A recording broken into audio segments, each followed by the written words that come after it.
This is episode 502. And before we get into keys to an achievable outcome, we're going to do a quick review of last time's podcast, the 10 benefits of spending time alone. And I'm not going to go into these in details. If you'd like to hear more about these 10 benefits, you can look back at podcast number 501, which can be found on all of your major podcast hosting, or go to the site warriormindcoach.com and then use the pull-down menu to go to the blog, and you'll find the podcast there. But there is significant benefits to us for spending time alone. And most of us don't do it because we're all involved in either, our phones are with us or our computers are with us, so we don't really spend that much time alone.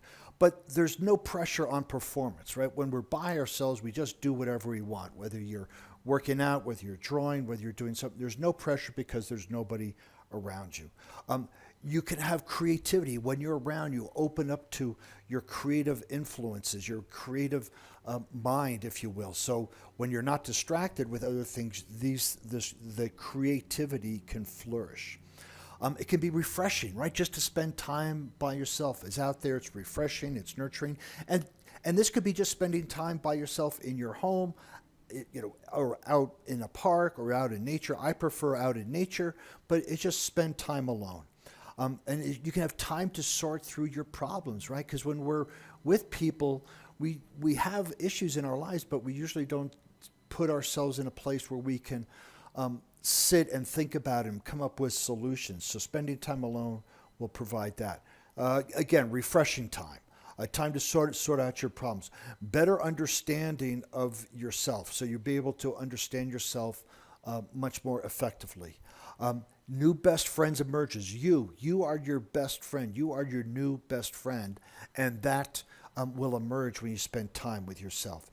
You can more is accomplished. Actually, when you're trying to get some projects done, spending time by yourself doing them, you can get them accomplished. Of course, unless it needs somebody to lift a refrigerator or a sofa or something like that, but you can get more accomplished. You can become more relaxed and tolerant. You can see the possibilities for your life and enjoy time with your awesome self. So again, those are the 10 benefits of spending time alone. There's actually a couple of repeats in there if you noticed, and that's okay. So now we're going to move on to keys to an achievable outcome. This is a term that I use, or that is used in NLP. A lot of people will call it goal setting, but there's a structure around creating an achievable outcome. And now that we're pretty much halfway through 2020, let me ask you, how are you doing with your goals? Have you given up on them? Because when I set goals with my clients, we set 1-year goals, 9 months, 6 months, 3 months, 1 month. So your goals, you should have a goal that you want to achieve by the end of the end of 2020. So let me ask you, how are you doing with that? How are you progressing? If you're not doing too well, that's okay. You still have half the year remaining. And that's the key with mental strength and goal setting, is you double down on your effort. If you're not there, you don't give up on your goal. You double down. You try something different. You have behavioral flexibility. You go out there and go get it. And to help you reach your goals and achieve your personal success, I'm going to revisit, because I've done this before, some of the keys to an achievable outcome. But let's begin first by asking yourself, what do I want? Really, what do you want? Seth Godin, in his book Dip, talks about creating goals. And the question is, what would have to happen for me to give up on this goal? And if you come up with an answer, don't set the goal. Because if you're willing to give up on it, then it's not worth your effort. So make sure that what do you want? What do you really want? Not what you don't want. And are you willing to do whatever it takes to achieve it? This is a full commitment, a full-on commitment, identifying clearly what you want. I want to make $1,000 by the end of the year. I want to be in a romantic relationship. I want to travel to Europe. Whatever, right? Really define what you want. And then what's going to stand in your way? If something's going to get in your way, how do you get around it, or just don't set the goal? But when you develop your goals according to the formula of a well-formed outcome, you'll be answering the following questions. So here's the components to a well-formed outcome. It's stated in the positive. It's what you want and it's moving towards. So as opposed to I want to lose weight, which is what it's moving away from. It's a negative motivation. Which stated in the positives, I want to weigh this. And so we can have a fear or a inspiring motivation. So you're moving towards something. I want to go on, as opposed to I don't want to be broke. I don't want to be alone. I don't want to be sick. I don't want. And you set goals based on what you don't want, which is moving away from. So the first thing, it's stated in the positive. The second is it's self-initiated, self-maintained, and in your control. Are you setting the goal, or is your significant other telling you what to do, or your doctor telling you what to do, or somebody else? Are you the one coming up with your goal? Are you the one who is solely responsible for achieving that goal? If you say that you want a more loving relationship with your significant other, that means that you feel it. If that person doesn't give it back to you, that is out of your control. And so if you're taking an action to try to influence action on the other person, that is going to be out of your control. However, you can control how you interface and how you communicate and how you show your affection towards the other one, your significant other. That is in your control, but you cannot do that trying to elicit a behavior on the other person, because that is out of your control. Am I doing this for myself or someone else, right? This is self-initiated. Am I doing this for me? Am I working out for me? Am I getting in shape for me? Am I making money for me? Am I traveling for me? Or am I traveling out of obligation because my significant other is going and I feel I have to? This is really, really important. Is the goal for you or for someone else? And does the outcome really solely depend on you?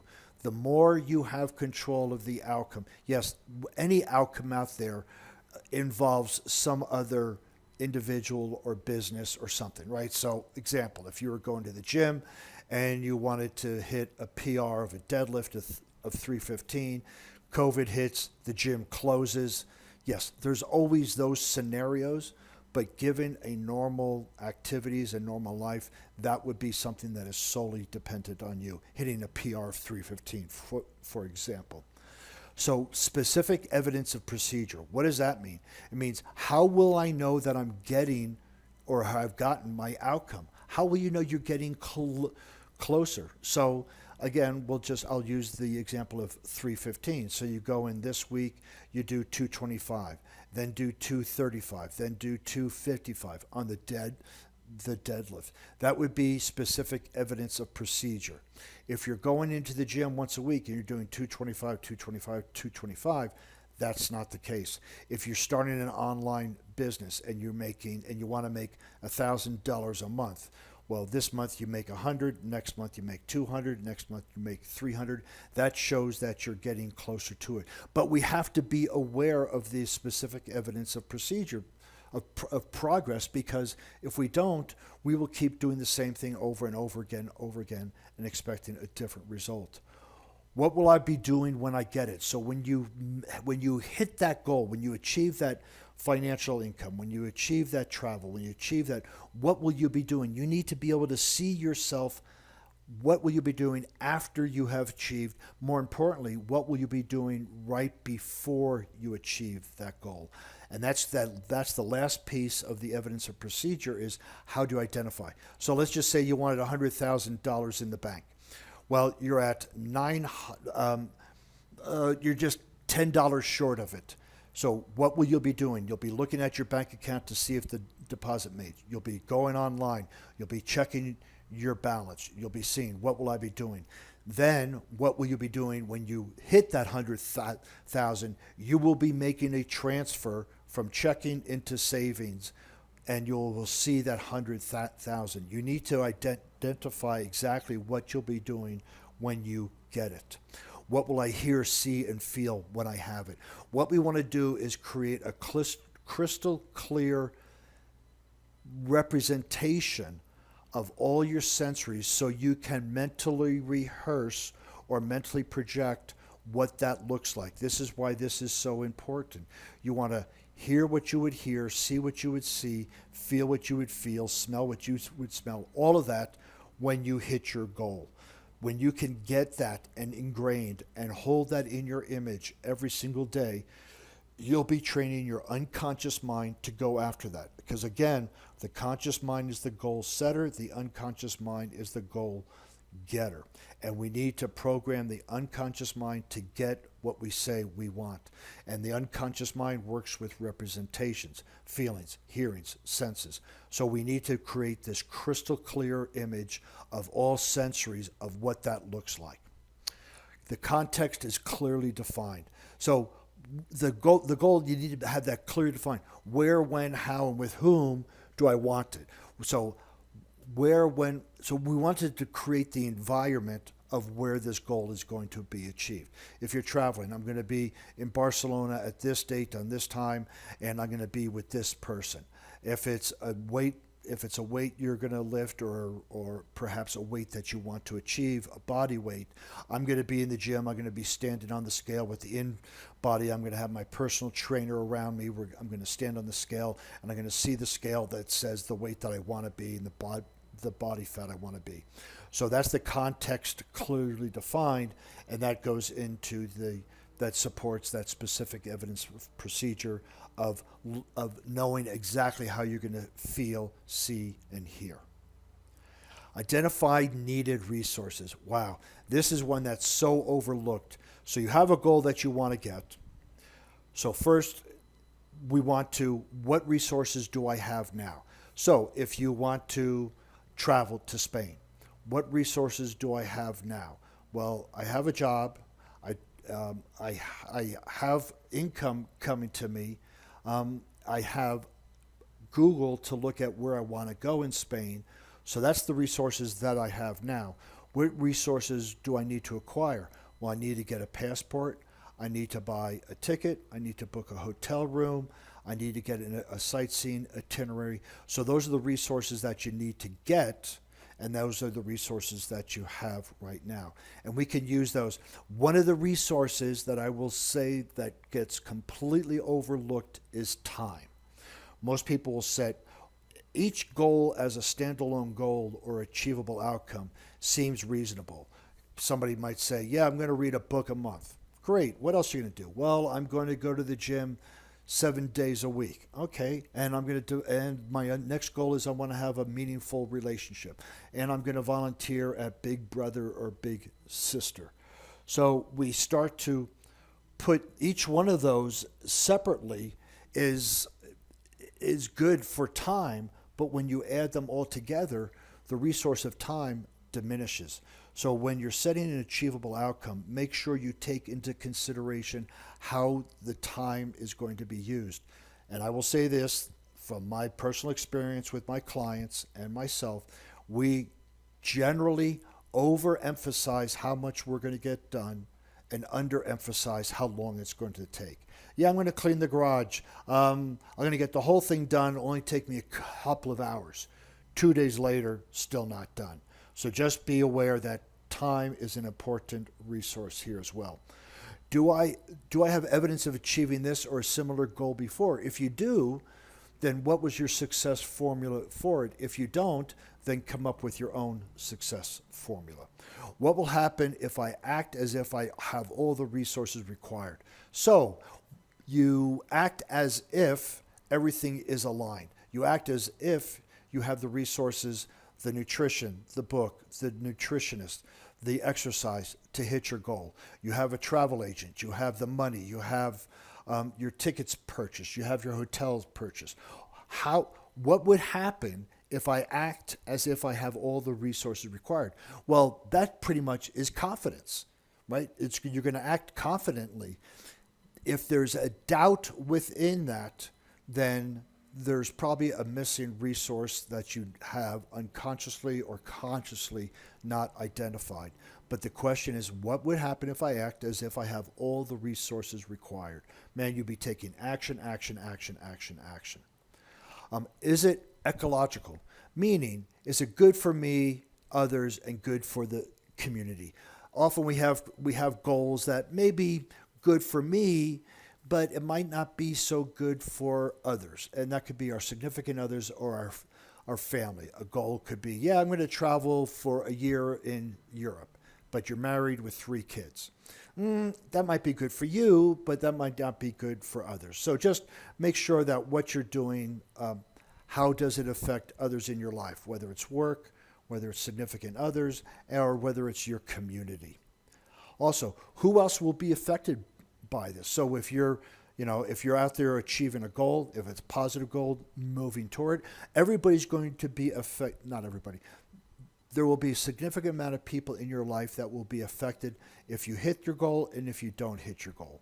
If you hit your goal, it should be affected in a positive way. So you want to identify who else is going to be affected by achieving your outcome. The other thing is, what do you want to keep the same, right? So we have this concept of setting a goal. Let's just say you're living in the city and you go, you know what, I want to move to the country. I want a 4-bedroom home in the country. Identify it, you see it, but everything's great. And you move out to the country. A month and a half later, you're going, man, I wish the grocery store was closer. I wish the gym was closer. You completely forgot about it. So what do you want to keep the same? Well, I want a house in the country, and I want it close to a grocery store and a gym within 10-minute drive. So when you start thinking of achievable outcome, because it's going to change your life, you want to also identify what do you want to keep the same. And what's the real purpose why I want this? What is the driving factor? Is it ego inflated? Is it a quality of life? Is it to show off for other people? Really identify the why do you want this? That why is really important. If it's a why based on selfish or ego showing off things, you might find it more challenging. Where if it's more fulfilling for you, bringing enrichment to those in your life, you may find it a little bit more easier, passionate, and have perseverance to go through it. What will I lose or gain if I have it? Important question, right? So we want to understand what's at stake here. What will happen if I get it? So these next 4 questions are really, it's based on the Cartesian coordinates, and we're looking at the solution. We're looking at the goal from 4 different objectives. So what will happen if I get it? What won't happen if I get it? What will happen if I don't get it? And what won't happen if I don't get it?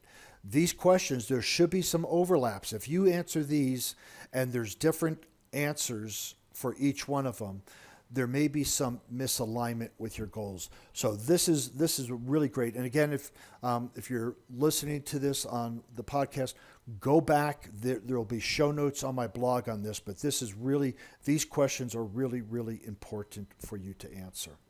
So then identify the first step to take, because a journey of 1,000 miles must begin with a single step. Lao Tse. What can you do right now? So when you identify the goals, when you identify your achievable outcome, you identify all the resources, you get all that done, what's the very first thing you need to do, and do it now? Once you have clearly identified everything that you want to achieve, the first action you take now, you do right now. You don't wait till tomorrow. You don't wait till the next day. You take it now, because taking that action now is going to build momentum, and you're going to have a better chance of achieving that outcome than if you wait. So really important to identify the first step. And before you begin to charge after your goals, take a deep breath and really think about your resources. Some questions to ask about your resources: what it's going to take to accomplish this goal. We really have to understand that. Am I capable of doing it all myself, or do you need some help? What else do I need to learn? So if you're going to Spain, maybe you want to learn Spanish. Who else can help me? Have I ever done something like this before? Who has done something like this before me? If you know somebody who's gone to Spain or deadlifted 315, they can give you some good advice. What's the most important resource needed to achieve this goal? When we can identify the biggest resource and get that in line, then all the other ones will fall into place. So these are some questions about the resources, because again, it's the resources. Tony Robbins said that people don't lack resources, they lack resourcefulness. And that resourcefulness is how to find the resources. So there are just a few questions. I'm going to be quite upfront here that this is why a personal coach comes in very handy, like myself. I can help you walk through all of these steps to an achievable outcome, whether it's me or some other coach. We're trained on how to identify limiting beliefs, how to identify maybe exaggerated or too ambitious of a goal. Now, there may be no such thing of it depending on your time frame. So there's much variables in there. But this is why getting a coach is so important, whether it's me or somebody else, to help you identify and achieve these outcomes that you want. So because I'm neutral about your goals. A coach will be neutral about your goal. What they're here is to help you put together a plan, stay with it to achieve it. Whether you want to deadlift 185 or 315 is irregardless to me. I'm here to help you achieve that. So those were the keys to an achievable outcome. Next time, still haven't decided yet. That seems to be the running process here after each podcast. I'll sit back, I'll get some notes, I'll get some emails, and I'll come up with a topic for next week. To get show notes on here, to listen to the podcast at my website, if you can't find it on one of the other platforms, please visit warriormindcoach.com for more information. And also follow me on LinkedIn, Facebook, Instagram, Pinterest, all with the handle Warrior Mind Coach.